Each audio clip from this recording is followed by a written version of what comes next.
Bonjour mesdames et messieurs, monsieur Olivier Faron, administrateur général du Conservatoire national des arts et métiers. Merci beaucoup, très heureux de vous saluer. C'est un plaisir que d'ouvrir cette journée qui malheureusement a dû être reportée, mais c'est un plaisir de vous accueillir, un plaisir d'accueillir un mot pour André Fété, pour Monsieur Fromentin, et puis voilà, c'est votre maison ici. Nous sommes très heureux que le Grand Orient et que vous ayez choisi notre maison. C'est votre maison, c'est aussi votre maison parce que cet amphithéâtre, c'est celui de Grégoire, l'abbé Grégoire. Donc c'est un personnage, je crois, dans lequel chacun peut se retrouver, qui a porté des très grands combats. Les combats, je rappelle, évidemment pour l'abolition de l'esclavage, pour l'émancipation des Juifs, et puis pour faire le pays que nous avons. Je suis très heureux aussi que voilà, vous ouvriez ces débats centraux. Il y a 2 jours, nous avons fait un moment du grand débat. Je crois que c'est une occasion, une respiration. Alors, vous êtes juste le jour après, mais enfin, on peut dire que c'est presque le grand débat. Et je pense que voilà, ces moments de respiration et ces moments d'intelligence collective sont absolument essentiels. Et c'est aussi comme ça que nous, au Conservatoire, nous interprétons notre rôle. Vous vous attaquez aujourd'hui à un sujet qui est évidemment un sujet majeur, hein, le revenu de base, tout ce qui a trait au revenu universel, tout ce qui a trait à, effectivement, je dirais, la prise en charge d'un certain nombre de situations de difficultés, de précarité, des situations voilà, qui ont besoin d'être aidées, enfin, d'être prises en considération. Notre établissement, en quelques mots, y réfléchit beaucoup, s'y investit. Nous avons notamment la collègue Cynthia Fleury qui en promeut l'idée, d'autres collègues qui disent de faire évidemment attention sur la défense des autres allocations dédiées aux situations spécifiques. Je ne vous apprendrai rien, mais c'est vrai que par exemple Marcel Gégère intervient sur ces questions-là. Et puis des collègues qui réfléchissent à la manière aussi de le décliner. Je pense aux questions de l'économie sociale et solidaire qui sont portées par Jean-Louis Laville. Je parle de titulaires qui ont des chaires ici, par Serge Ebersold sur l'accessibilité ou par Jean-François Drapry sur l'associatif. Nous avons, il y a quelques mois, accueilli l'un des grands défenseurs de ce revenu de base, qui est Gaspard Koenig, qui est venu plancher dans le cadre d'une commission d'experts sur le travail indépendant. Et je rappellerai juste évidemment quelques éléments forts qu'il a mis en avant. L'opportunité d'une transformation profonde de notre société articulée autour d'une nouvelle organisation et d'un nouveau rapport entre les employeurs et les salariés. Et puis, évidemment, l'idée qu'il doit y avoir une forme d'indépendance qui se mette en place de cette façon-là. Alors, traitant aussi, en tant qu'administrateur, cette question de la formation de nos concitoyennes et de nos concitoyens, permettez-moi, sans être trop long pour ne pas empiéter sur le débat, deux réflexions qui sont évidemment un peu au cœur de ce que nous faisons. La première réflexion, elle n'est pas très originale, mais je crois qu'elle a une vraie actualité, une vraie importance, c'est la prise en compte et un revenu de base pour une catégorie de la population. Je pense qu'il ne faut pas mêler toutes les catégories. Il y a, à nos yeux, vu du CNAM, un angle mort qui sont les jeunes, et notamment les jeunes qui sont dans cette situation, je dirais, d'une sortie difficile du monde scolaire ou d'une entrée difficile dans le monde de l'enseignement supérieur. Le ministre de l'Éducation nationale a fait voter, dans la loi sur l'école de la confiance, cette question de l'accompagnement jusqu'à 18 ans, qui est une question centrale, mais qui, aujourd'hui, n'est pas totalement couverte. Enfin, il y a une question à poser. Et effectivement, souvent, il y a vraiment un groupe de la population, nos jeunes, ceux qui, effectivement, soit ont décroché, soit ne rentrent pas ou rentrent mal dans l'enseignement supérieur. Je rappelle quand même qu'un bachelier professionnel qui rentre dans l'enseignement supérieur a 1% de chance d'avoir sa première année d'université. On peut faire mieux. Donc autant vous dire qu'il y a une fragilisation de cette entrée qui est évidemment une entrée compliquée. Et puis l'autre question, parce qu'elle est évidemment centrale pour nous, elle est de voir comment nous pouvons en quelque sorte construire et proposer des solutions aussi en termes de formation qui s'appuient sur, voilà, je dirais, ce que vous êtes, et je pense que le conservatoire, comme votre ordre, nous avons des parentés, des affinités, des manières de voir le monde profondes, de trouver, évidemment, de définir, je crois que c'est l'objet, hein, des solutions. Et je crois que ces solutions, elles passent par de nouveaux contrats entre tous les acteurs. J'en prendrai un exemple. Nous travaillons au CNAM avec le groupe AG2R La Mondiale. C'est pas pour faire de la publicité, mais c'est parce que c'est eux qui travaillent avec nous.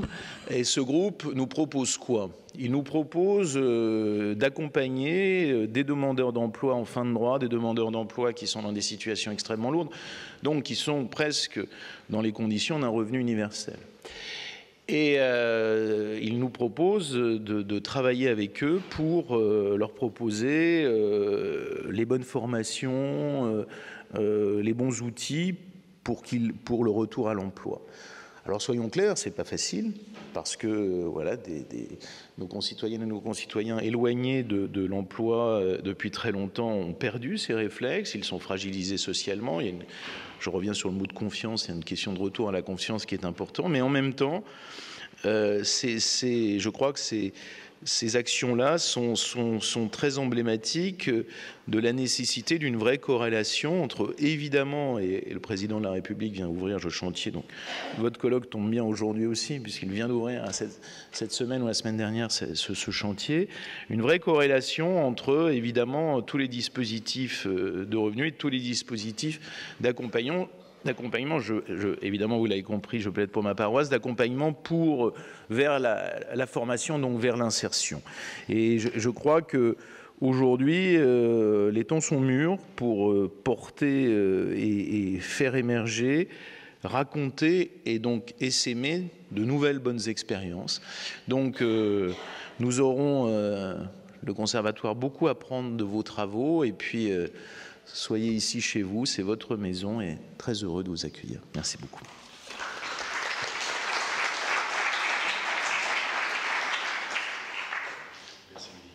Je vais passer la parole maintenant à Éric Fromentin, qui représente le grand maître du Grand Orient de France, qui malheureusement est en province, et notre frère va pouvoir parler en son nom.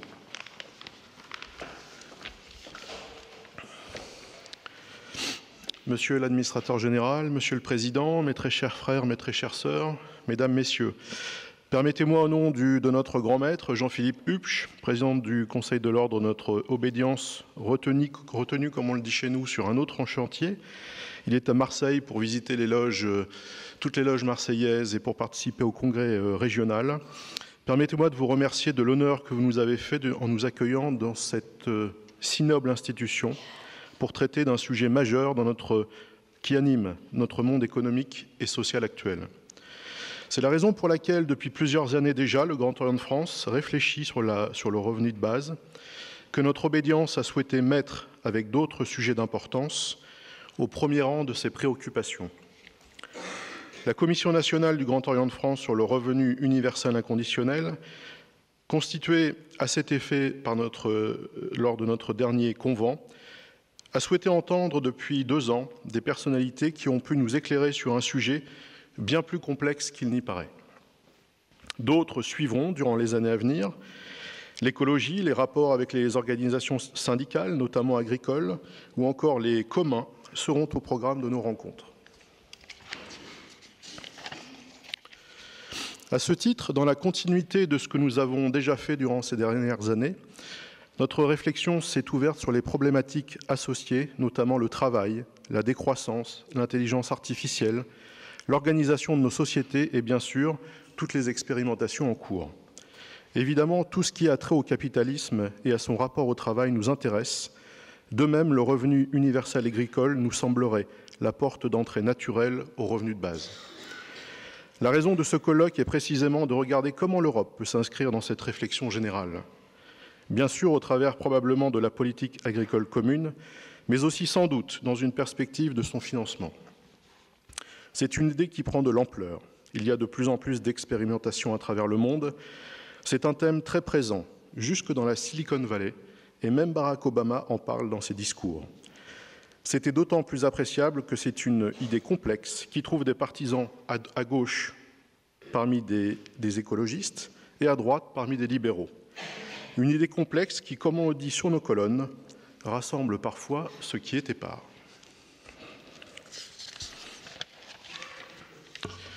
La focale a été mise sur les coûts financiers, jamais sur les bénéfices sociaux. Sans doute faut-il tout souligner à quel point cette idée implique une toute autre vision de notre société. Bien sûr, un vrai revenu universel pourrait être un vecteur de transition écologique.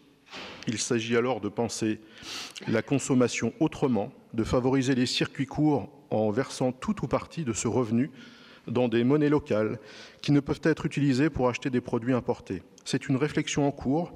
La ville de Grande-Synthe, sous l'impulsion de son maire Damien Carême, a annoncé vouloir expérimenter la mesure. Elle participe du mouvement des villes en transition et l'on peut espérer que son projet prendra en compte ce facteur environnemental. Des départements ont annoncé leur volonté de lancer une grande expérimentation autour d'un revenu de base. Leur travail est intéressant pour lutter contre le non-recours et son élargissement aux 18-25 ans. Certes, ce dispositif serait plus lisible que ce qui existe actuellement, mais il resterait sous condition de revenus. C'est dire que le Grand Orient de France, composé de frères et sœurs qui tentent de penser l'avenir, est plus qu'intéressé par le devenir de cette noble idée. C'est d'ailleurs au titre du Grand Orient de France, dont je représente l'exécutif aujourd'hui, c'est-à-dire le grand maître et le Conseil de l'Ordre, que je voudrais remercier et saluer l'immense implication du président Fété, André Fété, notre frère, et des membres de sa commission, qui ont permis, grâce à leur travail incessant et fécond, tout au long de l'année qui vient de s'écouler, de mettre sur pied ce colloque qui nous permettra d'être ce soir un peu plus éclairés. Je vous souhaite donc une très belle journée pleine d'échanges et de partages et de réflexions qui contribuera, n'en doutez pas, à approfondir une idée qui trouve probablement aujourd'hui un écho indispensable à sa réussite. J'ai dit, mon frère André, je te redonne la parole.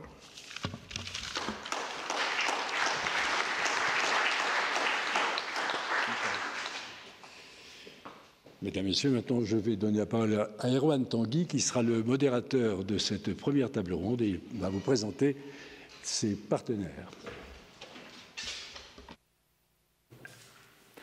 Bonjour à tous. Alors nous allons commencer avec la première de nos deux séquences de la matinée qui va nous permettre d'ouvrir le sujet. J'ai le plaisir d'accueillir Michel Pouzol et Nicole Tequet. Bonjour à tous les deux, bienvenue. L'ARE Rincon n'a malheureusement pas pu se joindre à nous, mais je crois, Nicole, que vous pourrez aborder un certain nombre des sujets qu'elle avait prévu de partager avec nous. Alors, avec nos deux invités, nous allons introduire cette journée avec une première vision des réponses qui sont portées au niveau politique et associatif à notre question d'aujourd'hui, qui pourrait d'ailleurs être prise dans les deux sens. Le revenu de base en tant qu'opportunité ou défi pour l'Europe, mais aussi l'Europe comme opportunité ou défi pour la concrétisation d'un revenu de base. Michel Pouzol, vous avez été député de l'Essonne de 2012 à 2017. Vous êtes membre de Génération, aux côtés de Guillaume Balas et Benoît Hamon, avec qui vous portez depuis quelque temps déjà des propositions de revenus de base. Vous êtes d'ailleurs candidat aux élections européennes, mais ce n'est bien sûr pas l'objet de notre réunion d'aujourd'hui. J'ai noté que vous avez eu par ailleurs un parcours professionnel riche, de nombreuses expériences, puisque vous avez été notamment formateur en entreprise, journaliste, animateur radio, avec aussi forcément, dans un parcours indépendant comme le vôtre, des périodes plus difficiles. Je vous laisse la parole sans plus tarder. Vous avez la parole, monsieur. Merci, c'est un honneur d'être parmi vous aujourd'hui. Je voudrais excuser Guillaume Balas qui aurait dû être à ma place, député européen, et qui a été retenu au dernier moment par d'autres obligations et qui m'a demandé de venir vous voir ce matin. Et donc c'est spontanément et avec un grand plaisir que je suis là parmi vous. D'autant plus que moi, mon histoire avec le revenu universel, elle a commencé il y a quelques années quand un ami est venu me voir en me disant voilà... Je suis dans un club de réflexion. On travaille sur certaines idées et il y en a une, je pense, vu ton parcours, ton histoire, qui devrait t'intéresser. Et donc, il m'a fait découvrir les travaux de sa loge sur le revenu universel. J'ignorais totalement à peu près et les loges et le revenu universel. Donc, j'ai fait une double découverte en même temps. Mais ça a été une révélation. Parce que, en lisant les travaux qu'il me présentaient, je me suis dit qu'on tenait quelque chose sans doute de très transgressif par rapport à tout notre système et notre vision de la société, y compris notre vision de la protection sociale, mais bien au-delà de la solidarité et même de la façon de considérer l'homme dans la société en tant que tel. Il y a déjà eu 2 petites interventions comme ça très courtes ce matin et j'ai déjà plein de contradictions avec ce qui a été dit. Donc vous voyez que le revenu universel, c'est un sujet qui nourrit beaucoup de débats. Je sais que lundi soir, je serai avec Gaspard Koenig justement à Lille pour en discuter et je pense que les débats vont être extrêmement animés parce que nous n'avons absolument pas du tout la même vision et la même conception du revenu universel. C'est donc tout naturellement, moi, en tant que député, que j'ai commencé à parler un peu du revenu universel, à travailler avec le mouvement français pour le revenu de base. Mais je vous avoue que les réunions qu'on faisait à l'époque étaient beaucoup moins bien fréquentées que celles de ce matin, qu'on n'intéressait pas grand monde, qu'on était souvent dans des fonds de facultés un peu poussiéreux, plutôt entre vieux messieurs ou entre universitaires, mais très peu d'engouement. Et il y a eu quelque chose d'un peu miraculeux. Moi, je pense qu'il faut croire à certains miracles laïques. On s'est emparé avec Benoît Hamon de cette idée pendant les primaires de la gauche et bizarrement, brusquement, alors que Europe Écologie Les Verts, par exemple, portait ce sujet depuis pas mal d'années, ce sujet a rencontré l'intérêt de la société, mais d'une manière déflagratrice. Tout le monde en a été surpris à quel point cette idée, qui était là, dont on parlait, rencontrait une forme d'adhésion ou de rejet de la société, mais massif. Et c'était devenu, à un moment donné, je ne sais pas si vous vous souvenez, le point dont tout le monde parlait. Cet intérêt n'a pas faibli depuis, puisque vous allez en parler aujourd'hui, il y a beaucoup d'expérimentations qui sont en cours, certaines qui malheureusement, vous faisiez allusion à l'expérimentation des départements, qui est morte-née, puisque le Parlement, la majorité du Parlement aujourd'hui a refusé que nous puissions ouvrir ce chantier, c'est-à-dire a refusé au département l'autorisation de pouvoir mener à bien ces expérimentations. Donc pour l'instant, ça reste dans des cartons. Mais en tout cas, tout le monde, aujourd'hui, s'est saisi de ce sujet-là d'une façon ou d'une autre. Et alors, il y a quelque chose de formidable avec le revenu universel. Quand moi, j'en parle avec des détracteurs ou des gens qui ont une vision ultra-libérale de ce revenu universel, moi, je n'ai pas cette vision-là, c'est que c'est une idée tellement riche que tout ce qu'on dit d'elle est vrai. Tout est vrai. Il n'y a pas de choses fausses dans le revenu universel. Donc, il faut arriver à démêler le vrai du faux et choisir, et ça va être un des enjeux et un des défis si on veut porter cette idée au niveau aussi européen, choisir quel revenu universel, quel revenu de base, avec quels objectifs et quels moyens, pour quel projet de société. Alors je vais vous présenter très rapidement ce que moi je défends, et je suis assez radical là-dessus. Je défends un revenu universel qui soit universel, individuel, inaliénable, sans condition, tout au long de la vie. Chacun des mots a sa propre importance. Inaliénable, ça veut dire que vous y avez droit et qu'on ne vous le prendra pas, ni par l'impôt, ni par d'aucune autre façon. Individuel, ça paraît presque naturel, mais dans un pays où l'on considère encore le foyer fiscal avant de considérer l'individu, je vais prendre un exemple qui va parler peut-être à quelques-unes, j'espère pas trop, mais dans un couple aujourd'hui, quand un divorce se passe mal ou qu'on est confronté à des violences conjugales, eh bien quand la femme quitte le foyer avec ses enfants sous le bras, dans la grande difficulté, on continue jusqu'au divorce à considérer ses revenus en tant que revenus foyer fiscal et non pas individuel. Eh bien, le revenu universel, en individualisant l'aide, redonne un sens aussi à ce qu'est l'individu et une part de liberté. Ce n'est pas la part la plus importante, mais cet exemple, moi, je trouve, est frappant. Sans condition de ressources, bien entendu. Cela veut dire que ce pan nouveau de la sécurité sociale, puisque c'est un peu ça, vous l'avez quoi qu'il arrive, que vous en ayez besoin ou pas. Parce que dans la vie, Et je peux en témoigner pour avoir été, donc vous l'avez dit, merci de souligner, député. Mais 10 ans avant d'être député, j'étais au RMI. Et je vivais avec ma femme et mes 2 enfants, ma femme enceinte, dans un cabanon sans aucun confort. Donc en disant merci, j'ai fait un petit chemin. Mais c'est long et c'est très difficile. Et quand vous êtes des 2 côtés de la barrière, eh bien savoir qu'au moment où vous pouvez chuter du mauvais côté de la société, ce revenu-là, vous l'avez, quoi qu'il arrive. Alors, vous savez, il y a une des grandes idées de dire, le revenu universel, mais pourquoi? Alors, l'exemple, paix à cette dame, c'est toujours, mais pourquoi Madame Bettencourt aurait droit au revenu universel? Et moi, je répondais toujours, mais vous savez, quand Madame Bettencourt avait une bronchite, qu'elle allait chez son médecin, la sécurité sociale ne lui demandait pas quels étaient ses revenus avant de la rembourser. Et ça ne choque personne. Plus personne ne songerait à remettre cette chose-là en cause.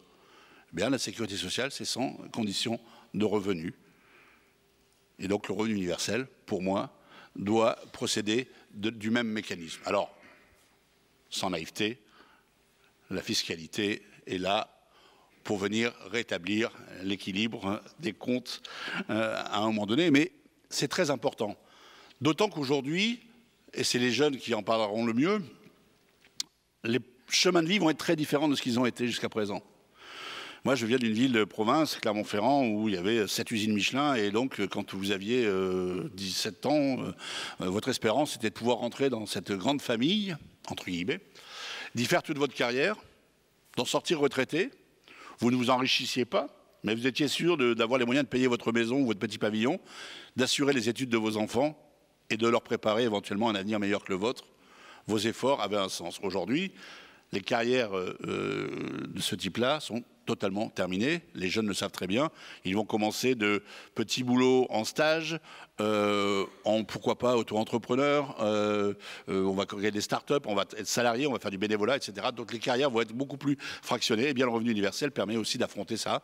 S'il est inconditionnel et tout au long de la vie, eh bien le jour où vous n'en avez pas besoin, tant mieux pour vous, mais le jour où vous en avez besoin, vous êtes sûr qu'il est là. Et vous n'avez pas à le demander. Ça aussi, c'est une des forces de l'automaticité et de la non-condition de revenu. Parce que quand vous ne le demandez pas, eh bien, il y a une chose qui disparaît, et moi je la connais bien, qui s'appelle la stigmatisation et le non-recours. Nous sommes dans un pays où les dispositifs sociaux en destination des plus fragiles sont largement sous-employés par ceux qui en ont le plus besoin. Pourquoi? 1, parce qu'ils sont complexes. 2, parfois parce qu'on ne les connaît pas. 3, en tout état de cause, parce qu'ils sont effectivement stigmatisants. Le nombre de fois où moi j'ai entendu dire, mais moi je veux travailler, je ne veux pas être un assisté. L'assistanat, ça n'existe pas. C'est la solidarité qui existe dans notre République, dans notre démocratie. C'est la solidarité qu'on a construite pas à pas, patiemment, par de longs combats politiques et sociaux et philosophiques. Tout ça pour dire que pour moi, le revenu universel, c'est donc d'abord une philosophie. Une philosophie qui replace l'homme dans sa propre existence, déconnecté totalement de sa place dans la production de richesses. Jusqu'à présent, tout notre système de protection sociale est construit sur ce que vous apportez ou non à la richesse nationale vue sous l'angle unique du produit intérieur brut. On pourrait discuter longtemps de ce que chaque individu apporte à la richesse nationale dans la solidarité, dans le vivre ensemble, dans le bénévolat, dans la construction d'une société meilleure, dans la réflexion, etc. C'est une richesse qui n'est pas quantifiable, ou pas quantifiée en tout cas, mais qui est réelle et fondamentale. Eh bien, le revenu universel permet ça, de remettre l'individu face aussi à ses propres choix, à cette propre autodétermination. 5 minutes, merci, c'est très bien, je vais pouvoir passer juste à ce que je vais vous dire après. Et donc pour nous, la base, c'est d'avoir un revenu, donc à vie, individuel, sans condition, qui permette à chaque individu d'avoir l'assurance que ses besoins fondamentaux seront pris en charge, entre guillemets, ou en tout cas pourront être assumés par lui-même, à savoir se nourrir, se loger, s'éduquer, se soigner, se cultiver. Le jour où on aura fait ça, croyez-moi, on aura fait une très grande révolution. Peut-être la plus grande révolution depuis la révolution industrielle. Ça sera la vraie révolution sociale. Alors bien sûr, on est à la fois en avance sur les idées, puisque les débats sont enflammés, notamment en France, mais on est un peu en retard sur la mise en œuvre. Même si tout le mouvement qui va vers les minima sociaux, et notamment en Europe, nous permet d'avancer vers l'idée d'un revenu universel et vers la concrétisation. Mais pour terminer, parce que je ne voudrais pas être trop long, on m'a dit de ne pas être trop long, il y a quelques jours, je réfléchissais à une petite image comme ça qui m'a paru, et je me suis rappelé qu'il y a une vingtaine d'années, au siècle dernier, 30 ans peut-être, on parlait de téléphonie au niveau mondial. Et on disait qu'il serait sans doute quasiment impossible à des continents comme l'Afrique, l'Amérique du Sud ou l'Asie d'arriver à avoir un système de téléphonie comme celui que nous avions chez nous, c'est-à-dire d'avoir un téléphone dans chaque maison, parce que les travaux d'investissement en termes de câblage, etc., étaient faramineux.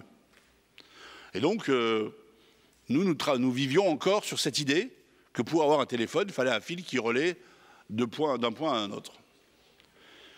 Et arrivée la téléphonie mobile, qui a fait basculer des continents entiers et la moitié de la planète d'un mode sans communication à un mode de la totale communication. Et notamment sur des territoires qui en étaient les plus démunis. Eh bien moi, je me pose la question de savoir si au niveau européen, le revenu universel ne pourrait pas être cette chance-là. Aussi difficile à trancher et à mettre en œuvre dans les pays qui ont déjà un fonds et un système de protection sociale, et aussi révolutionnaire et faisant basculer toute une partie de notre continent et de notre communauté pour ceux qui, aujourd'hui, sont les plus à la traîne de la protection sociale et de la solidarité. Je pense que c'est une piste sur laquelle on pourrait réfléchir, mais en tout cas, cette analogie, moi, me donne beaucoup d'espérance aujourd'hui. C'est un défi et une chance pour l'Europe, le revenu de base, le revenu universel. C'est un défi humain, philosophique et de solidarité. C'est une nécessité. Nous n'avons pas le choix. Il y a deux nécessités qui nous feront face. Construire cette Europe sociale et cette solidarité nouvelle, recentrée sur l'individu. Et la deuxième, qui va de pair, c'est la transition écologique. Parce que l'un ne va pas sans l'autre. Mais sans ni l'un ni l'autre, je pense que notre avenir.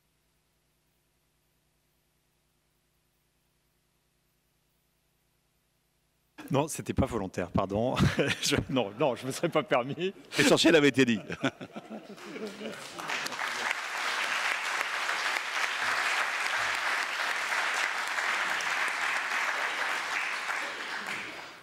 Nicole Tequet, vous êtes engagée dans le mouvement français pour le revenu de base en tant que coordinatrice des relations publiques. Vous participez aussi activement, avec notamment Leire Rincon, aux travaux de l'UBIE, alors je ne sais pas, donc Unconditional Basic Income Europe, à l'échelle européenne. Donc c'est quand même notre sujet. Je vous laisse la parole. Bonjour à toutes et à tous. Merci au Grand Orient de France pour l'invitation. Je remercie aussi Michel Pouzol pour avoir un peu présenté la définition du revenu de base tel qu'on l'entend aussi au mouvement français pour un revenu de base et aussi auprès du réseau européen Unconditional Basic Income Europe. C'est globalement cette idée-là qu'on défend d'un revenu de base qui soit individuel, inconditionnel et universel. Donc on est à peu près sur cette même ligne. Donc je vais peut-être rentrer un peu plus dans le cœur du sujet de manière très concrète pour vous montrer aussi qu'à l'heure actuelle, il existe des mouvements, des initiatives très concrètes en faveur du revenu de base à l'échelle nationale, mais aussi européenne aujourd'hui. Donc pour commencer, j'aimerais dresser un portrait un peu de la situation socio-économique à l'échelle européenne qui vous permettra un peu de comprendre, je pense, les raisons d'être en fait finalement des mouvements citoyens qui aujourd'hui défendent l'idée du revenu de base en Europe. Donc pour ça, je me base sur un rapport du Conseil de l'Europe qui date de janvier 2018 et qui décrivait ainsi, par exemple, que la pauvreté et l'exclusion sociale menacent actuellement environ 120 millions d'Européennes et d'Européens, parmi lesquels on compte 25 millions d'enfants. Il y a également 50 millions de personnes qui vivent actuellement dans des foyers au sein desquels aucun membre n'a d'emploi. Et en outre, 4 millions de personnes aujourd'hui, à l'échelle de l'Union européenne, sont sans abri. Donc c'est un peu aussi pour ces raisons-là précisément que des mouvements tels que le MFRB, tels que UBI, tels que d'autres mouvements nationaux à l'échelle européenne défendent le revenu de base. Et donc pour commencer justement à vous présenter ces différents mouvements, il faut savoir qu'il y a à l'heure actuelle des mouvements nationaux qui défendent cette idée un peu partout en Europe, mais qui se distinguent, je dirais, en trois groupes principaux de mouvements citoyens. Alors, pour vous les présenter assez rapidement, le premier type de mouvements nationaux pour le revenu de base sont des mouvements qui sont composés globalement de chômeurs et de précaires, en fait, de personnes qui sont d'anciens syndicalistes, des personnes qui sont aussi très proches de la gauche radicale. Je vais prendre par exemple l'exemple du mouvement espagnol qui s'appelle Marea Básica, qui est justement un mouvement composé de chômeurs et de précaires, et en fait qui parlent vraiment de leur expérience personnelle. Ils utilisent leur expérience personnelle pour défendre le revenu de base parce qu'ils savent que ça les touche personnellement, individuellement, mais aussi collectivement. Et donc par exemple, pour poursuivre sur cet exemple de Marea Básica, c'est un mouvement qui a été très actif, je ne sais pas si vous en avez entendu parler, mais dans les marches pour la dignité en Espagne, il y a quelques années, et qui ont rassemblé des centaines de milliers de personnes dans les rues de Madrid et d'autres villes espagnoles. Et ces marches pour la dignité, c'était des marches qui avaient pour slogan « du pain et un toit ». Donc c'est un peu ce que disait Michel Pouzol, c'est le fait de pouvoir avoir les besoins de base, de pouvoir se loger, se soigner, s'éduquer, se nourrir bien sûr, et se cultiver. Donc vous avez ce premier type de mouvement, donc comme je le disais, qui voit dans le revenu de base une issue directe et immédiate à des situations individuelles et collectives. Ensuite, on a un autre type de mouvements nationaux qui sont assez différents, je dirais, qui sont des mouvements qui sont plus proches des milieux universitaires et politiques. C'est par exemple le cas des pays scandinaves. Dans les pays scandinaves, on a par exemple des personnes qui sont assez proches des milieux politiques, comme dans le cas du mouvement suédois, duquel est issu aujourd'hui un parti politique exclusivement dédié au revenu de base. Donc on a le Parti suédois pour le revenu de base, qui est notamment porté par l'ex-vice-présidente du réseau européen UBI. On a aussi un parti politique en Allemagne qui défend le revenu de base exclusivement et qui s'est présenté aux élections fédérales de 2017, qui a fait un score assez faible. Mais en fait, l'objectif d'avoir des partis politiques qui portent l'idée d'un revenu de base, c'est aussi d'avoir une assise médiatique et politique qui permet de poursuivre le débat sur la question, et c'est finalement ça qui est le plus important.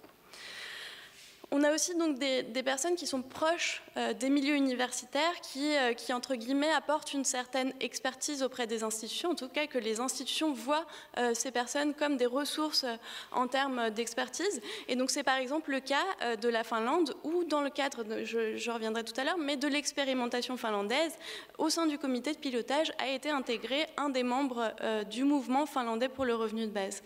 Donc c'est vraiment cet entrecroisement entre milieux politiques, universitaires et militants qu'on retrouve dans cette deuxième catégorie de mouvements citoyens. Et alors le troisième type de mouvement citoyen pour le revenu de base, c'est ce qu'on retrouve un peu chez nous au MFRB et aussi dans les mouvements comme UBI et d'autres, d'ailleurs la plupart des mouvements citoyens européens. C'est un peu cet entrecroisement entre d'une part le travail d'éducation populaire et d'autre part le travail de plaidoyer politique. Donc c'est un peu l'idée de dire qu'on fonctionne un peu sur deux jambes. On va faire du travail de sensibilisation, d'information, de débat qui nous semble très important, pour pouvoir aussi voir quelles sont les propositions les plus populaires, celles qui vont émerger au sein du grand public, pour pouvoir ensuite les porter et les présenter à des responsables politiques pour pouvoir faire ce travail d'influence finalement. Et donc ça, c'est un peu ce qu'on fait nous au MFRB. Ce qui me permet de faire le lien du coup avec des initiatives populaires, diverses initiatives populaires. Je vais en citer que quelques-unes qui sont finalement aussi les plus connues, mais qui me semblent intéressantes de pointer. Donc il y a d'une part, vous en avez peut-être entendu parler, l'initiative citoyenne européenne qui s'était tenue en 2013 et qui demandait à la Commission européenne de débattre pour la première fois de la question du revenu de base et éventuellement de porter des expérimentations de revenu de base. en fait, les ICE, il faut pouvoir obtenir 1 million de signatures pour pouvoir faire aboutir ces demandes. Et à ce moment-là, c'était en 2013, donc c'était il y a encore longtemps, on avait obtenu 300 000 signatures dans 28 pays différents, donc ce qui était quand même à l'époque une grande avancée. Il faut quand même se souvenir qu'en 2013, le revenu de base était porté par quelques universitaires, quelques penseurs un peu précurseurs, on va dire maintenant, mais en tout cas qui étaient taxés globalement d'utopistes. Le chemin a quand même été poursuivi. À la même époque, néanmoins, il y a eu aussi une initiative citoyenne qui, elle, a abouti en Suisse et qui a permis d'organiser un référendum en juin 2016 sur la question du revenu de base. Donc finalement, là aussi, on a obtenu 23% de votes favorables pour le revenu de base en Suisse. Mais ce qui a été intéressant de constater à l'époque, c'est que dans les villes où le taux d'acceptation du revenu de base était le plus haut, comme par exemple à Zurich ou Lausanne, on pense actuellement à des possibilités très concrètes de l'expérimenter à l'échelle de leur territoire, à l'échelle municipale. Et donc c'est finalement l'expérimentation à l'échelle municipale qui semble être un peu la voie à suivre aujourd'hui. C'est ce qu'on appelle les expérimentations sur site de saturation, c'est-à-dire que c'est l'idée d'expérimenter à l'échelle d'une ville, d'un village ou d'un quartier, et pour pouvoir voir aussi des interactions sociales et pas simplement, par exemple, le retour dans le marché de l'emploi, etc., comme on a pu le voir dans le cadre de l'expérimentation finlandaise. Et donc il y a des villes, comme par exemple Liverpool en Angleterre, Barcelone en Espagne ou encore la ville de Grande-Synthe en France qui travaillent actuellement sur des projets de ce type dont nous aurons, je pense, l'occasion de parler tout à l'heure. Grande-Synthe qui par ailleurs est la première ville à avoir adhéré au MFRB en tant que collectivité. Alors en termes d'expérimentation, l'expérimentation la plus connue, vous le savez, c'est l'expérimentation finlandaise qui s'est tenue sur 2 ans et qui donnait un revenu, on va dire, garanti de 560 € auprès de 2000 personnes qui étaient tirées au sort. L'expérimentation s'est terminée en décembre dernier et on a déjà les résultats préliminaires de son évaluation. Ce sont les résultats préliminaires, donc ce n'est pas les résultats finaux, mais ce que nous savons déjà concernant cette expérimentation finlandaise, c'est d'une part que ça n'a pas forcément permis une entrée massive des personnes qui étaient en situation de chômage de longue durée dans le marché de l'emploi, mais d'autre part, que ça permettait néanmoins d'améliorer la situation de bien-être de ces personnes. Donc globalement, en fait, le fait d'avoir cette garantie de revenus et par ailleurs aussi d'avoir un bien-être physique en termes justement d'alimentation, de pouvoir se soigner, etc.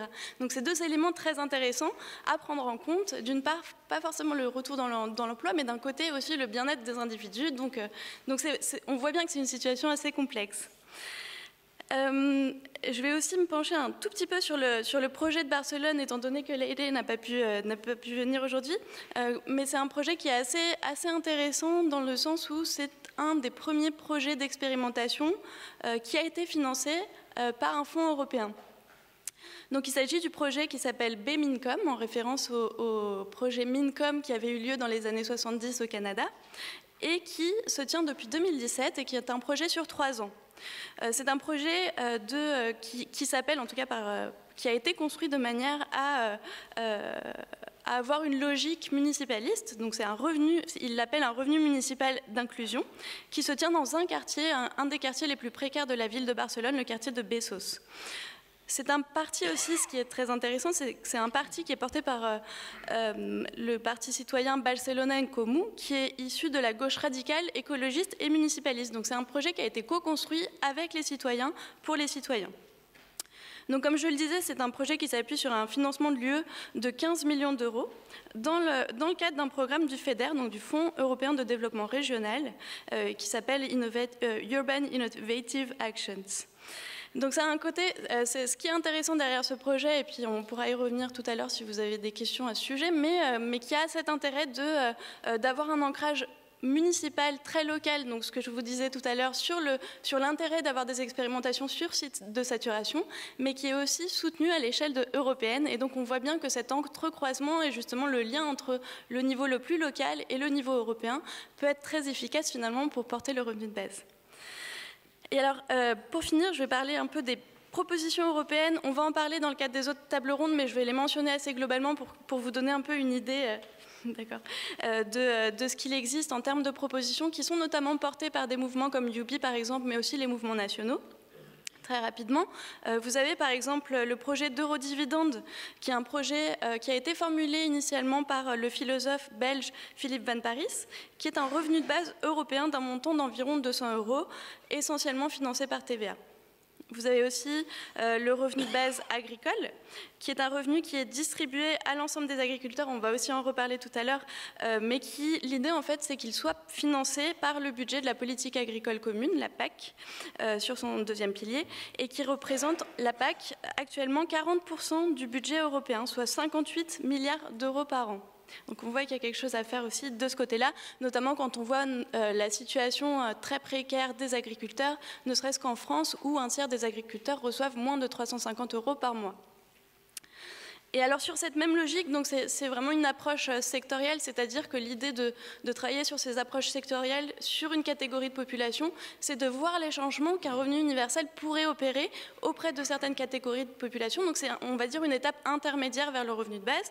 Et donc sur cette même logique, on a aussi le revenu de base enfant, qui a été chiffré notamment par la Commission européenne dans un rapport de 2012 et qui indiquait qu'avec 50 € par enfant distribués chaque mois jusqu'à l'âge de 6 ans, cela permettrait de sortir plus de 800 000 enfants de la pauvreté en Europe. Donc c'est pas rien, pour un montant équivalent à 13% du budget européen, soit 3 fois moins que le budget de la PAC.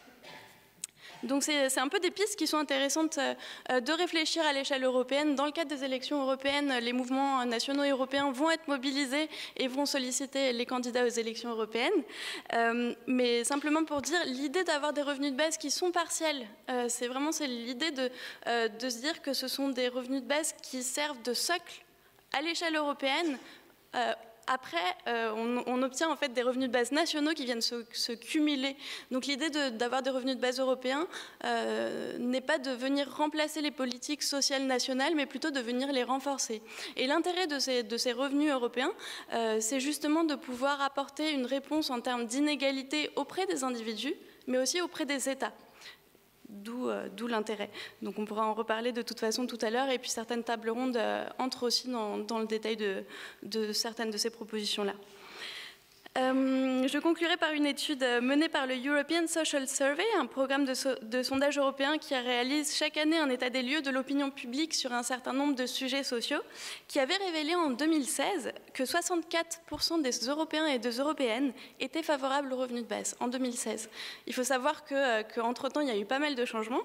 C'est une étude qui a été réalisée auprès de 50 000 citoyens et citoyennes européens dans 18 pays différents, et qui a permis d'obtenir en fait à un instant l'état des lieux de l'opinion publique européenne sur le sujet de revenus de base. Et on s'est rendu compte à ce moment-là que des pays comme l'Espagne ou l'Italie étaient très favorables aux revenus de base déjà à l'époque, avec un taux d'acceptation de 70%, plus ou moins. Et la France se situe quant à elle à 48,8% d'opinion favorable. C'était avant que le revenu de base soit inscrit dans les débats des élections présidentielles. Donc je pense qu'il y a eu aussi un changement à ce niveau-là. Mais en tout cas, on se retrouve un peu dans les pays intermédiaires. Les pays les moins favorables à l'idée étant la Suisse et la Norvège. Donc on peut voir qu'il reste du chemin à parcourir pour faire évoluer cette idée, mais que peut-être ce chemin est finalement plus court qu'on pourrait le croire. Et finalement, peut-être que le revenu de base pourrait être un outil économique et social au service des valeurs de liberté, d'égalité et de solidarité. Merci.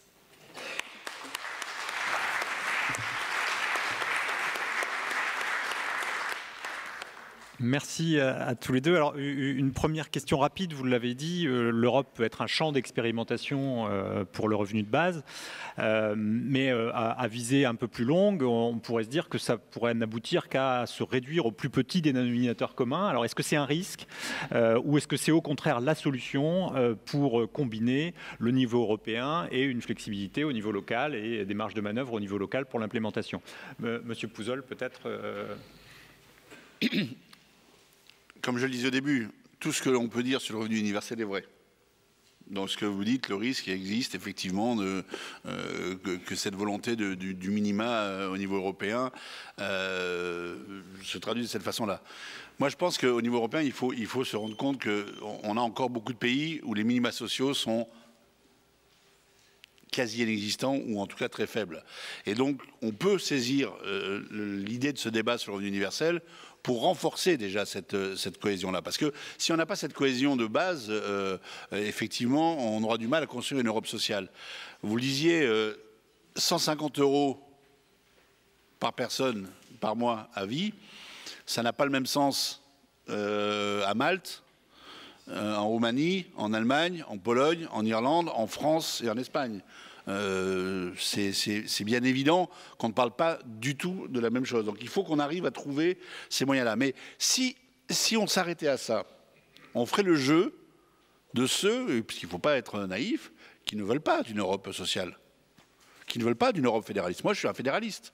J'espère qu'on arrivera à une Europe fédéraliste. On peut être sur une autre vision. Mais donc il faut qu'on avance là-dessus avec toutes les difficultés. Mais vous allez voir, on aura la même difficulté en France. Quand on parlait tout à l'heure par exemple, de la vision de Gaspard Koenig ou des libéraux sur le revenu universel, leur idée, c'est quand même de remplacer l'État.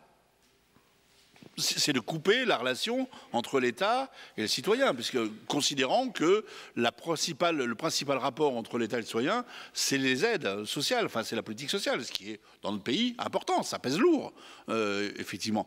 Donc, je caricature un peu volontairement, hein, je grossis le trait, mais ces débats-là, il va falloir les mener parce que c'est profondément au-delà des montants.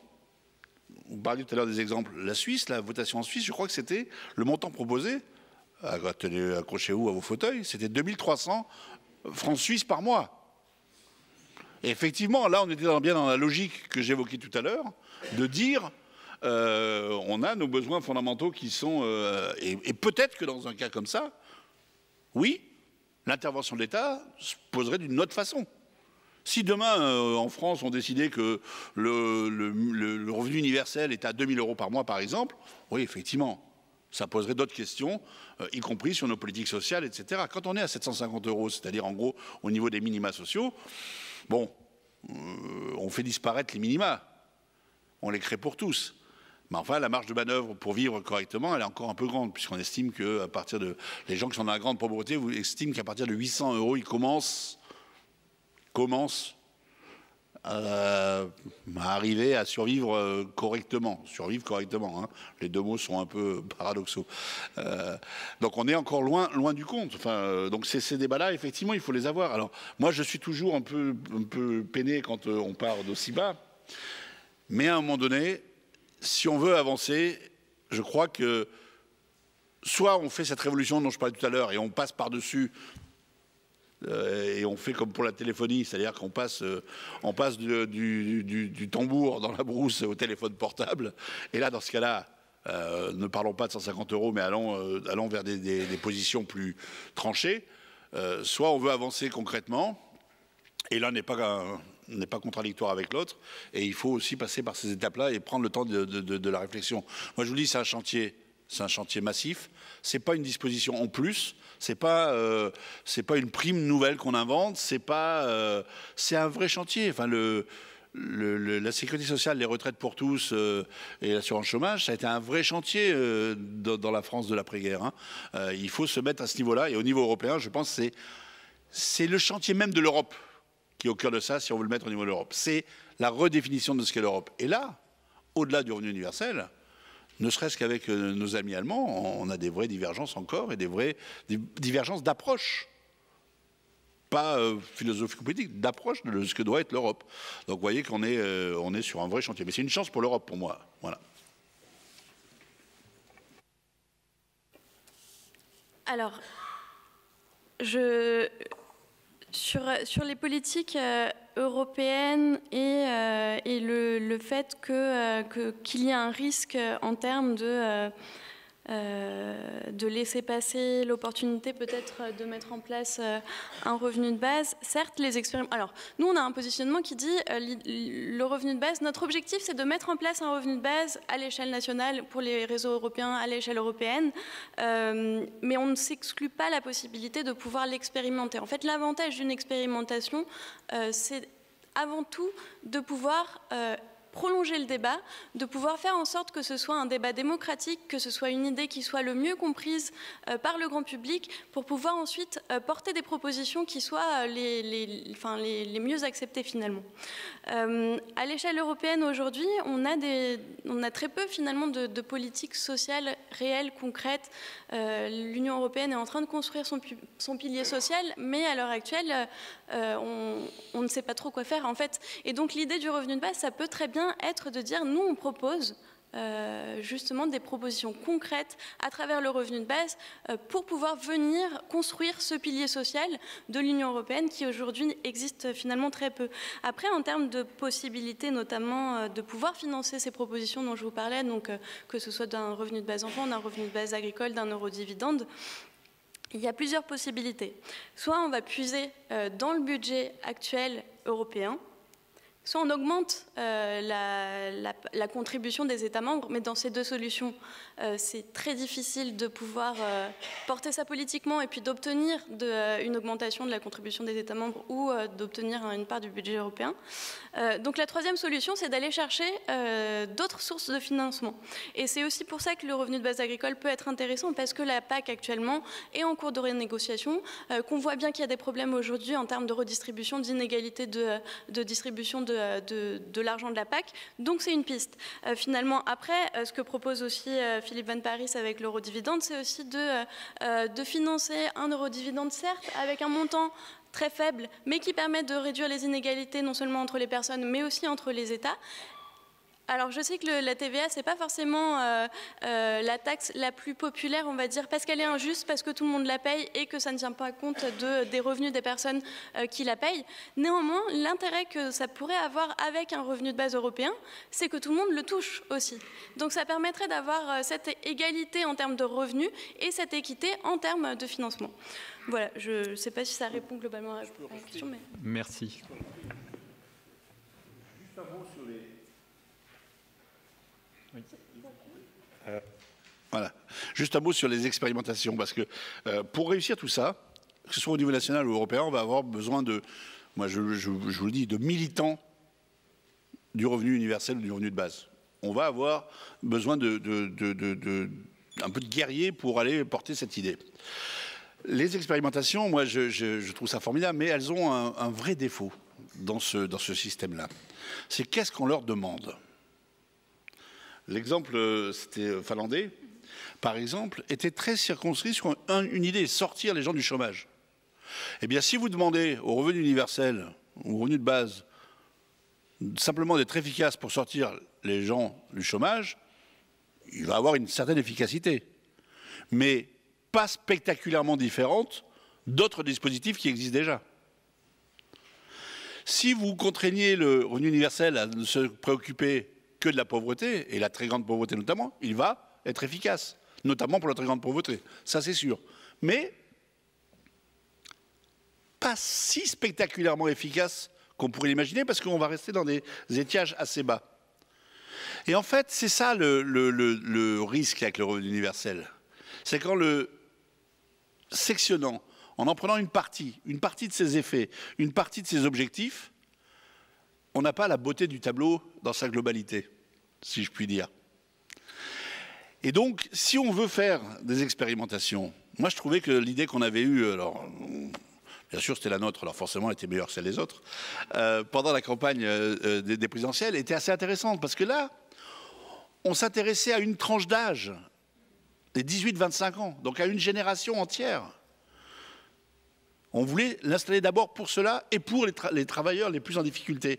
Et là, on avait une expérimentation grandeur nature qui dépassait simplement l'idée de dire « Est-ce que vous allez vivre mieux ?» Ben oui, moi quand j'avais 650 € par mois avec ma femme et mes 2 enfants, ben, si on m'avait donné 800, j'aurais vécu un petit peu mieux. Ou 1000, encore mieux. Enfin, quand j'étais député, c'était plutôt 6000, c'était beaucoup mieux. Donc vous voyez, mais je plaisante là-dessus, mais on est un peu là-dedans. Donc il faut faire attention à ça et être assez exigeant sur les demandes.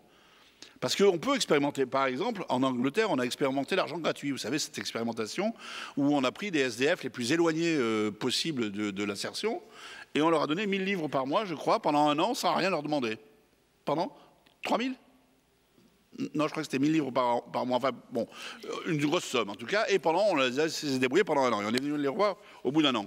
Au bout d'un an, il y avait à peu près 97% de ceux qui avaient touché cette somme-là, qui avaient un appartement, qui avaient fait des économies, qui avaient trouvé un boulot ou monté une entreprise. Donc voilà, ça, on sait que ça marche. Hein. On sait que donner de l'argent à des gens qui n'en ont pas, ça aide, c'est une première étape. Nous, on va aller plus loin, et c'est pour ça que le revenu universel est important. Et deuxième chose que je voulais dire quand même, là aussi, il y a une philosophie avec l'Europe qui est importante, sur les dividendes. L'idée de l'Europe, c'est de dire, on a les richesses qui se créent, donc on va les redistribuer. On va les redistribuer un peu. C'est le principe de ce qui s'était fait en Alaska, pour ceux qui connaissent ce système. C'est-à-dire la rente du pétrole, en fait, était redistribuée aux habitants de l'Alaska pendant quelques années. Chaque année, ils avaient une prime là-dessus. Nous, quand on est dans le système français de ce qu'on défend, et notamment dans le système de la sécurité sociale, dans l'image, le parallèle, c'est que la richesse, elle est déjà là. C'est pas vrai qu'il faut créer une richesse supplémentaire pour la redistribuer d'abord. C'est pas vrai. La richesse est déjà là. C'est sa répartition qui pose problème. C'est la manière dont l'impôt n'est plus compris. C'est la manière dont il est construit. Donc c'est la fiscalité qu'il faut revoir. Et si on installe un revenu de base ou un revenu universel, pour le financer, ça nous obligera à faire ce travail-là qu'on n'a pas fait depuis des décennies. Ça nous obligera à repenser ce système fiscal. Ça nous obligera à repenser la répartition des richesses et la redistribution, parce que l'impôt, c'est quand même l'outil de la redistribution des richesses avant tout, il faut le rappeler.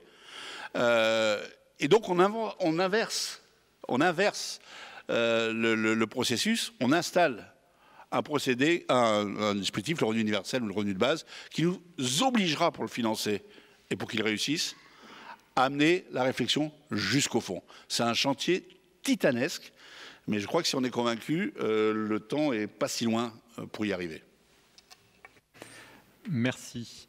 Alors, il y a des micros qui peuvent circuler. Si vous avez des questions, madame. Question. Madame, ici. Il faut que tu me regardes, Christian.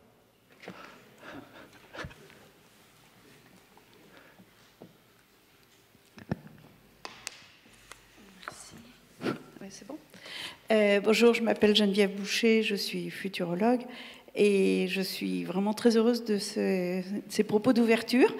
Il y a une opportunité qui n'a peut-être pas suffisamment été évoquée à mon goût, et puis il y a une notion d'échéance qui n'a pas été évoquée du tout. Je ne sais pas si c'est parce que vous allez en parler plus tard, mais il faut bien comprendre que la logique de la production, ici on conçoit, ici on fabrique, ici on assemble, est en train de se terminer, la logique des des pays low cost se termine, et donc le tissu entrepreneurial se restructure autour d'une philosophie qui est radicalement différente et qui consiste à utiliser au maximum les big data, les robots, l'économie circulaire, l'économie de la fonctionnalité, et donc de produire au plus près du consommateur en étant économe en énergie, en matière extractive et en ressources humaines.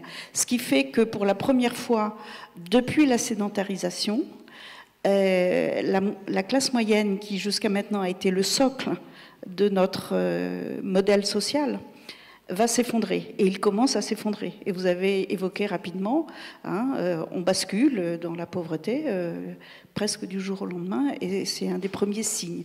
Et ça va aller très vite. Les programmes qui commencent à se développer sur cette restructuration industriels sont faits sur des échéances 10 ans. Ça veut dire qu'on a 10 ans pour réfléchir à la question. Donc effectivement, il y a ces deux philosophies qui s'approchent, qui s'affrontent.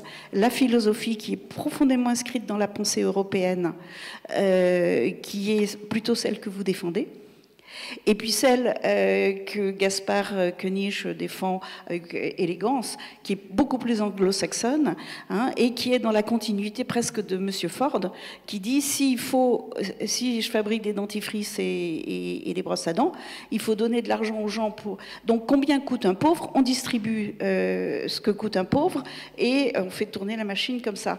Excusez-moi. Moi j'aime bien quand on énonce le problème comme ça, mais est-ce que vous avez conscience de l'urgence Je ne veux pas faire peur, mais voilà, il me semble que c'est un point important. Il y a un sujet que vous avez effleuré et qui est au moins aussi important, c'est l'évolution de la monnaie. Il y a d'autres questions qui vont venir, pardonnez-moi. Voilà, c'est l'évolution de la monnaie, hein, puisque pour l'instant, on a une monnaie qui est dite monnaie dette et qui ne s'intéresse qu'au quantitatif.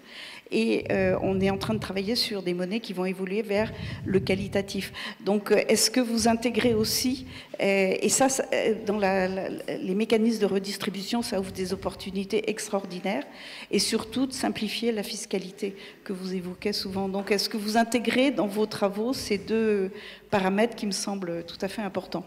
Merci, madame. On va peut-être prendre une deuxième, et puis après, je vous laisserai la parole. Vas-y, ouais.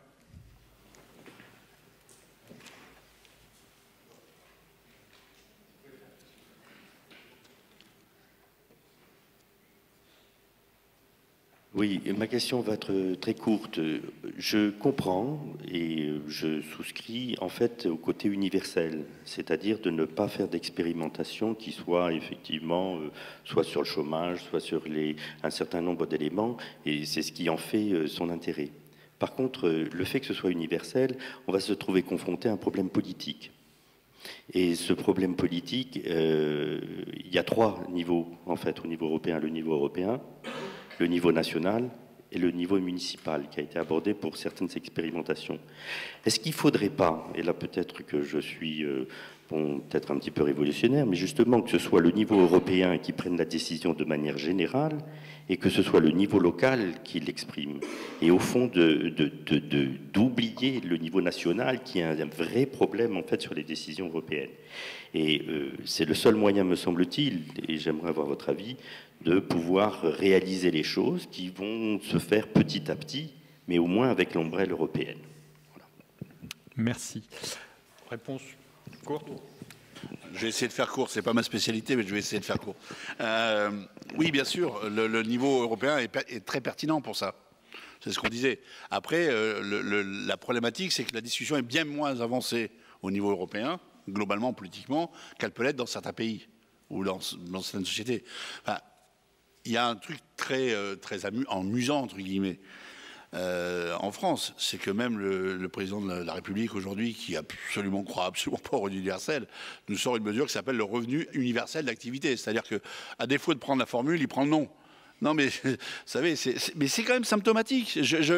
Moi, ça m'agace beaucoup parce que on dévoie une idée à laquelle je crois et qui est plus riche, mais c'est symptomatique de l'avancée de la réflexion là-dessus chez nous. Alors qu'ailleurs, on en est encore à se dire, est-ce qu'on va mettre un salaire minimum à certains endroits? Est-ce qu'on va mettre un minimum vieillesse? Enfin, vous voyez, donc je pense que le niveau pertinent, effectivement, pour être très efficace, c'est l'Europe. Et oui, bien sûr, et que je le redis. Pourquoi moi je rêve maintenant qu'on bascule effectivement d'une société sans rien à une société avec le revenu universel. Et pour ça peut se faire qu'au niveau européen. Sur la fiscalité, bien sûr, moi je vais vous dire, je fais beaucoup de soirées, de débats, de choses comme ça un peu partout. Chaque fois que je fais un débat, j'essaie d'arriver comme si c'était le premier, comme si j'étais vierge de tout. Donc, et chaque fois que je repars avec des nouvelles questions. J'ai de moins en moins de réponses, mais j'ai de plus en plus de questions. C'est pour ça que je disais, il y a une temporalité très forte. Pardon ? Faut arrêter peut-être. J'exagère, tu me connais un peu. Mais ce que je disais, c'est bien sûr qu'il y a une temporalité qui est extrêmement importante. Sauf que quand je dis ça, j'ai plus de questions. Et que j'y réfléchis, le revenu universel répond à chacune de ces questions à chaque fois. C'est-à-dire, on a parlé de la pauvreté, outil efficace sur la très grande pauvreté, on l'a dit. Sur la mutation du travail, incroyable, sur la difficulté de nouvelles carrières, sur la libération des énergies. La libération des énergies. Parce que les énergies, on va en avoir de plus en plus besoin, des énergies individuelles. Et c'est un truc que je vais très court là-dessus, mais je vais vous raconter ça quand même, dont on n'a pas conscience au quotidien, réellement. On passe une énergie folle à régler des problèmes de différentes natures. Je vais vous raconter une anecdote qui m'est arrivée dans mon pavillon, dans mon cabanon avec ma femme et mes enfants. Un matin, je me suis réveillé et le seul radiateur qu'on avait avait cassé en février. Il faisait 5 degrés dans le pavillon. Donc c'est la température intérieure d'un réfrigérateur. La couette de mon fils était gelée dans la fenêtre. J'ai élevé mes enfants pour qu'ils aillent à l'école, parce que sinon, ils ne pouvaient pas rester dans ce froid-là. Et je me suis dit, il faut que j'achète un radiateur. Mais je n'avais pas de quoi acheter un radiateur. Je n'avais pas le moindre euro pour acheter un radiateur, alors que c'était un élément vital pour ma famille. Dans la journée, j'ai trouvé, je ne sais pas comment, je ne m'en souviens plus, mais en tout cas, le soir, il y avait un nouveau radiateur, ça a duré une journée.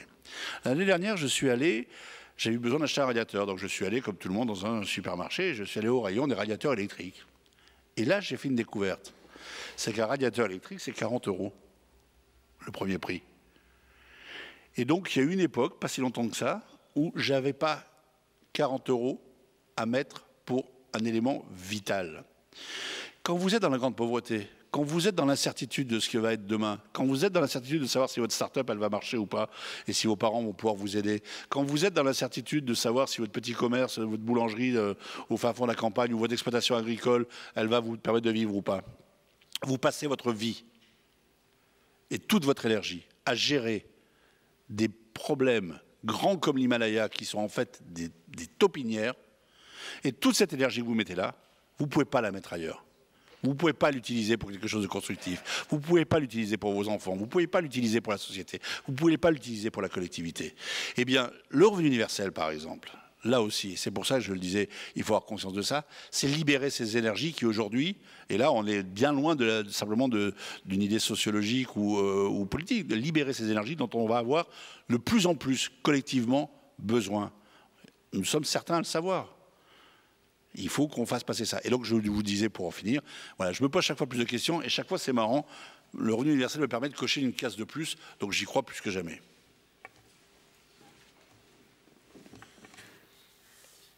Oui, concernant l'urgence, je suis totalement d'accord avec ce que disait Michel Pouzol. Pour vous donner aussi un exemple, nous, on était au MFRB, on était allé à une rencontre du mouvement espagnol dont je vous parlais tout à l'heure, Marea Básica. Et eux, quand ils parlent du revenu de base, ils parlent avec leurs tripes. Ils en ont les larmes aux yeux, en fait, parce que c'est une question de vie ou de mort, finalement. Pour certaines personnes, un revenu de base, ça peut changer la vie. Nous, on en parle de manière très théorique, c'est vrai, je l'admets au MFRB. Et c'est aussi la raison pour laquelle, aujourd'hui, on se rapproche des mouvements de chômeurs et de précaires, parce qu'on sait que c'est important aussi d'impliquer les personnes qui sont les principales concernées par une telle mesure, et que c'est une mesure de dignité aussi. Et donc, c'est très important aussi de pouvoir admettre, effectivement, oui, je suis d'accord avec ce que vous disiez, il y a une urgence aujourd'hui, ne serait-ce qu'avec la situation actuelle des Gilets jaunes, on voit bien qu'on est dans une crise sociale. Et nous, on pense au MFRB que le revenu de base, ça peut être une réponse, parmi d'autres, bien sûr. Ça n'est qu'un outil au service d'un projet de société. Ça peut être utilisé d'une certaine manière comme d'une autre. Pour nous, il nous semble important de pouvoir utiliser cet outil au service d'un projet de société plus juste, qui apporte plus de justice sociale, plus d'équité et plus de solidarité. En termes de fiscalité, on a plusieurs propositions. On a fait un livre gros comme ça sur les propositions de financement d'un revenu de base. Il y a aussi des propositions de financement avec une partie de monnaie locale, une partie de gratuité des services, une partie de création monétaire dont on parlera aussi tout à l'heure à l'échelle européenne. Donc il existe des propositions. De toute façon, de manière générale, le revenu de base est finançable. Même les économistes qui sont contre le revenu de base disent que c'est possible. Pour eux, ce n'est pas souhaitable, donc c'est un autre débat. Mais en tout cas, c'est possible. Voilà.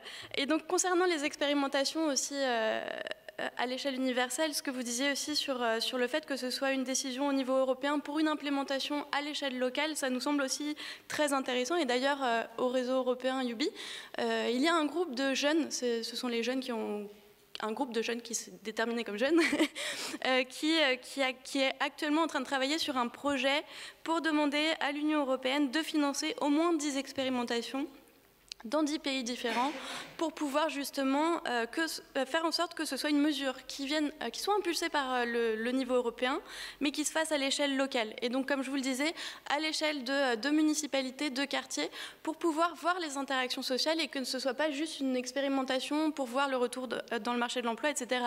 Et donc, l'idée, ce serait de varier les expérimentations en milieu urbain, en milieu rural, voir ce que ça peut faire dans des territoires où les populations sont différentes, différentes, pouvoir analyser ce que ça pourrait faire un revenu de base, ce que ça changerait pour une agricultrice, ce que ça changerait pour un jeune, pour un artiste, pour une mère au foyer. En fait, ce sont tous ces éléments-là qui sont intéressants, et de l'expérimenter à l'échelle européenne dans différentes villes, dans différents pays, ça nous permettrait d'avoir des éléments le plus intéressants possible, je dirais. Merci. Peut-être une dernière question. On aura d'autres occasions. Je vous demanderai d'être très court en tout cas. On va peut-être en prendre... Une question. Je te donne la parole. Vas-y, et puis on en prendra plus. Une question très courte. Qu'une. Depuis que je vous entends tout à l'heure, il y a plein de comment. Des comment qui répondent à des questions. Le comment du chômeur, le comment du précaire, le comment du jeune, le comment de l'ancien, le comment du malade. Et le revenu universel, ce que vous avez dit là, c'est très bon, ça répond à toutes ces questions. Mais on ne part pas au combat avec plein de questions, on part qu'avec une. Et si vous étiez, ou on était capable de faire l'agrégation des questions avec une seule question, quelle serait la question majeure? C'est celle-là qui détermine le projet. C'est celle-là qui permet d'aller au combat. Et là, pour l'instant, je crois qu'on se heurte à cette question majeure. Vous avez essayé de tourner un peu en parlant de projet, vous aussi, en parlant de politique. Mais la question, c'est quoi? La question majeure, c'est quoi? Merci. Alors, on va finir peut-être avec d'autres questions. Monsieur, au milieu. Oui, bonjour, Alexandre. En fait, moi, j'avais juste une petite question. Je vais faire court. Donc moi je trouve ça super l'idée du revenu universel. J'ai juste une seule crainte, c'est que dans les régions où l'immobilier est tendu, comme à Paris par exemple, que ça puisse en fait de remonter finalement dans la poche de tout le monde de 200 €, que ça puisse faire remonter les loyers de 200 €. Voilà, juste cette question-là.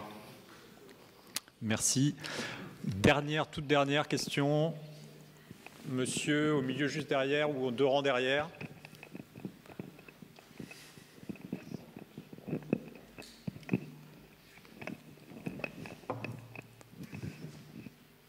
Bonjour, Philippe Coury.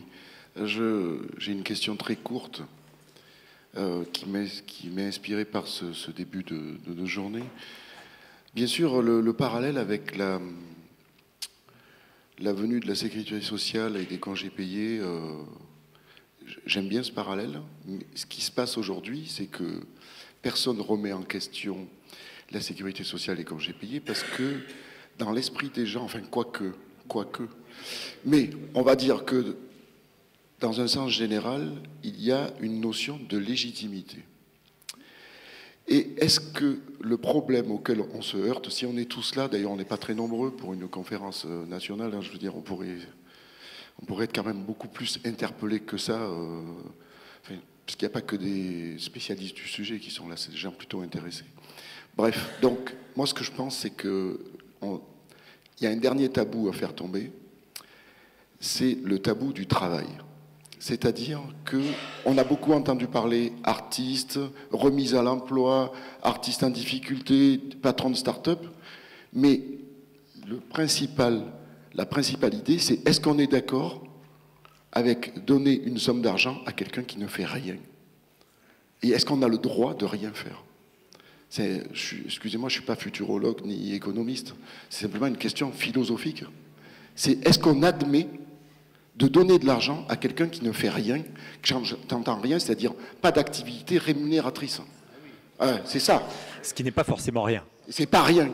Mais c'est pas rien. Mais je veux dire, l'idée tabou, c'est comment faire accepter cette idée-là aux gens, de donner de l'argent à quelqu'un qui veut pas bosser, en fait. Voilà, c'est ça l'idée. Merci. Donc on va être obligé de s'arrêter là. Je vais demander à nos intervenants de conclure parce qu'on a un programme assez chargé aujourd'hui. Donc voilà, je vous laisse répondre et pas forcément... Je vais juste répondre à cette dernière phrase, à cette dernière question, si le monsieur écoute, parce que je vais lui répondre d'abord. C'est le cœur, c'est un des cœurs du revenu universel. La notion de travail. C'est le cœur des choses. Moi, j'ai fait 10 000 boulots dans ma vie. Quand j'écrivais toute la journée dans un bar, on me disait, punaise, Michel, il fait rien. Et quand je faisais des films et qu'après ils étaient faits, on me disait, putain, t'as bien travaillé. Tout le monde l'a vérifié. personne ne fait rien, en réalité. Personne ne fait rien. Vous vous occupez, il y a ceux qui s'occupent de leurs parents malades, de leurs enfants, qui font du bénévolat, qui vont entraîner les gamins sur un stade de foot ou de basket, qui vont faire de l'aide à l'écriture. C'est du travail. La problématique du travail aujourd'hui, c'est qu'il n'est quantifié que par rapport au salariat, par rapport à ce qu'il crée comme richesse immédiate au sens du PIB. Ça, c'est une idée qu'il faut faire péter. Bien entendu que c'est ça. D'autant plus que la promesse républicaine dont je parlais au départ, quand je vous racontais les histoires de chez Michelin, où vous rentriez dans une entreprise, vous étiez sûr que vos enfants allaient vivre mieux, vous alliez acheter votre petit pavillon et vous aviez une sécurité, c'est terminé. Aujourd'hui, vous avez 5 ou 6 millions de travailleurs pauvres en France. C'est ce qu'on voit sur les ronds-points. Des gens qui bossent, qui ont des CDI, qui dorment parfois dans leur bagnole, qui n'ont pas, pour qui le travail n'est plus émancipateur. Le travail salarié tel qu'on l'entend, ce n'est plus un facteur suffisant d'émancipation sociale. C'est le pacte républicain qui est en danger. C'est liberté, égalité, fraternité, c'est la démocratie qui est au cœur de ça. Donc bien sûr qu'il faut mener cette réflexion-là et dire, oui, on a aussi le droit à la paresse de temps en temps dans sa vie. On a aussi le droit.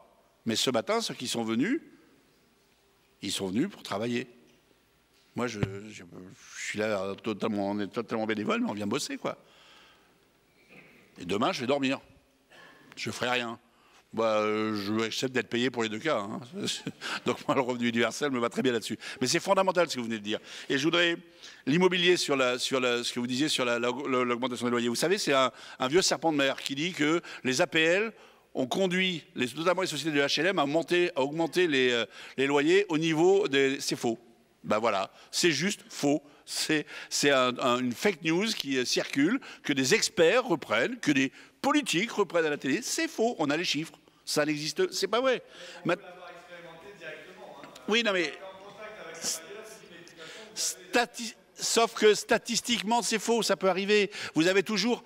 Vous savez, vous avez aussi des mecs qui roulent en sens interdit sur l'autoroute. Et ça ne veut pas dire que les gens roulent tous en sens interdit sur l'autoroute. C'est faux statistiquement, on le sait. Maintenant...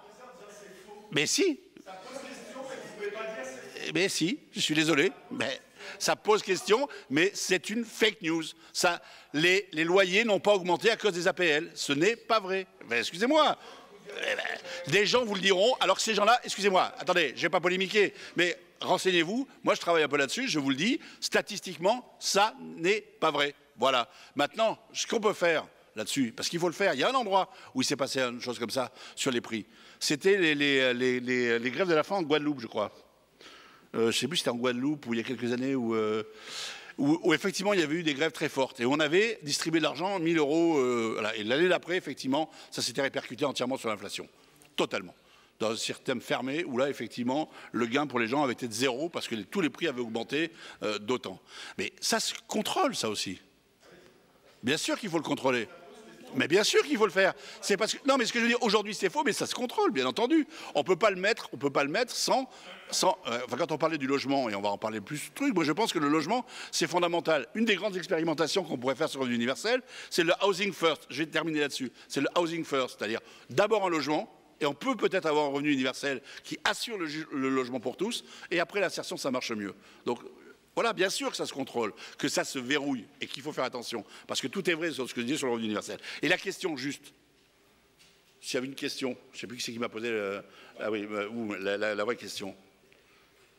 Comment, dans une société riche, on rend sa dignité et sa liberté à chacune et chacun d'entre nous? Je pense que ça, c'est déjà la première des bonnes questions. Et comment on le protège pour qu'il puisse bénéficier de cette dignité tout au long de sa vie. Et liberté.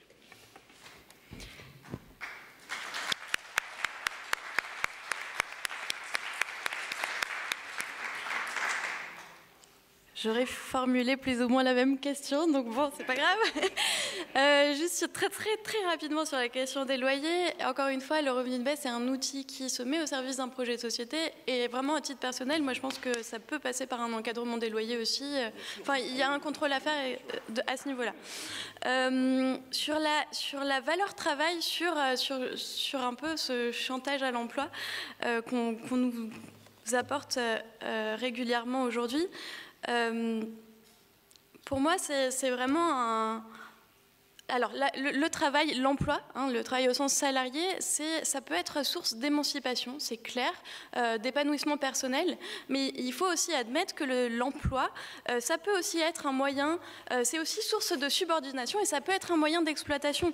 Et donc, l'idée derrière le revenu de base, c'est aussi de pouvoir pointer les dérives du travail aujourd'hui, que ce soit les burn-out, les bore-out, les dépressions qu'on fait à cause de son emploi, le fait que des fois, certains travailleurs, travailleuses se mettent leur santé au détriment de leur emploi parce qu'on leur fait ce chantage au travail et que du coup on n'a pas forcément de pouvoir de négociation derrière.